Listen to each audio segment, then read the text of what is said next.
صلوا صلوا صلوا صلوا على محمد نبينا المختار قل ربي ربي صل صل على محمد.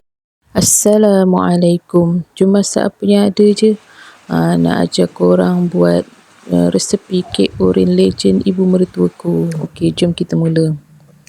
Mula-mula sekali kita masukkan 1 cawan gula icing.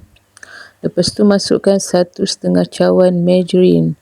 Kalau nak guna buttercup tu guna yang seketul tu yang berat dia 227 gram tu. Dua-dua saya pernah buat, sedap. Dua-dua sedap. Lepas tu kita putas kejap, masukkan overload.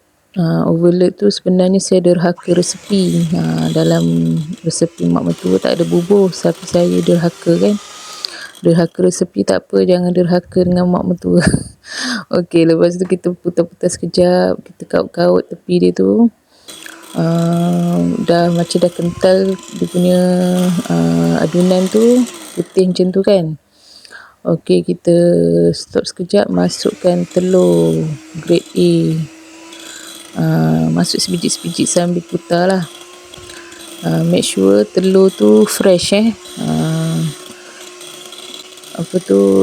nak tahu telur fresh ke tak, telur kuning dia tak pecah. Biasa macam tu lah. Okey, kita putar sambil masuk telur tu. Dah sebati sekejap, dah sebati sikit, kita stop. Stop, masukkan 4 sudu susu pekat manis. Okey, tadi kita bubur gula icing 1 cawan je kan, jadi kita tambahkan lagi lah manis dia tu. Tapi dia tak manis sangat pun, kek ni sedap je. Dia macam elok-elok je rasa dia manis dia tu. Okey, kacau sekejap, stop. Masukkan 4 sudu sangkuik. 4 sudu besar sangkuik. Yang original tak nak yang mandarin, tak sedap. Bubur yang original ni sedap. Masukkan pewarna makanan. Ada juga yang tanya kenapa saya tak bubur isi vanila. Mak mertua kata tak payah, sebab dah bubur sangkuik ni dia memang dah hilang dah, hanya bau telur, hanya telur tu. Kalau tak percaya buat Mula-mula saya pun tak percaya juga, tapi bila dah buat baru tahu. Okey, masukkan tepung. Tepung tu saya dah ayak. Tepung gandum 2/2 cawan dengan 2 sudu teh baking powder.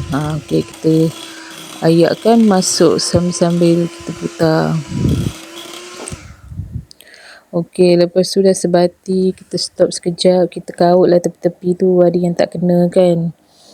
Okey, lepas tu kita putar lagi bagi dia sebati. Sebati adunan tu. Lepas tu stop. Kita guna spatula pula. Okey, guna spatula, kacau-kacau sikit. Ada juga yang tak kena margarine kat bawah tu kan. Okey, dah sebati, bolehlah kita masuk. Itu resepi mak mertua ya, tulisan tangan dia lah tu. Kalau nak bubur kismis pun boleh dalam adunan. Kalau resepi mak mertua dia bubur kismis, tapi saya tak nak. Okey, macam biasalah kan, derhaka. Okey, ni masukkan dalam loyang. Loyang tu saya dah sapu dengan grease loyang. Okey, masuk ke adunan dalam tu. Lepas tu kita hentak-hentak sikit adunan. Hentakkan loyang tu. Betul, kita putar-putar sikit atas dia tu. Guna lidi je. Okey, dah siap, masukkan dalam oven. Oven tu saya dah panaskan dah 10 minit. Suhu dia 160. Masa dia saya buat 50 minit. Tapi kalau tak masak lagi, saya tambah lagi lah masa tu. Dia ikut pada oven lah. Okey, dah siap kek oren ibu mertuaku ni. Ya Allah, sedapnya. Lepas keluarkan daripada oven, kita terus keluarkan daripada loyang pula kek tu. Sebab kita tak nak kek mendap kan, kita hentak-hentak sikit. Lepas tu kita keluarkan terus daripada loyang. Nampak tu, elok je. Lepas tu kita terus terbalikkan. Okey, itulah dia kejadian kek. Memang merekah sikit lah. Dia ikut pada oven sebenarnya merekah tu. Okey, jomlah kita potong kek. Tu saya guna pisau gerigi tu, tapi dia macam hancur. Terus saya guna pisau biasa je. Tu nampak kan, laju je. Tu sedap ni kek ni, buatlah ya. Kek oren ibu mertuaku. Mula-mula saya makan memang saya kata sedap lah mak. Mak pun bagi resepi, saya try lah buat. Memang sedap.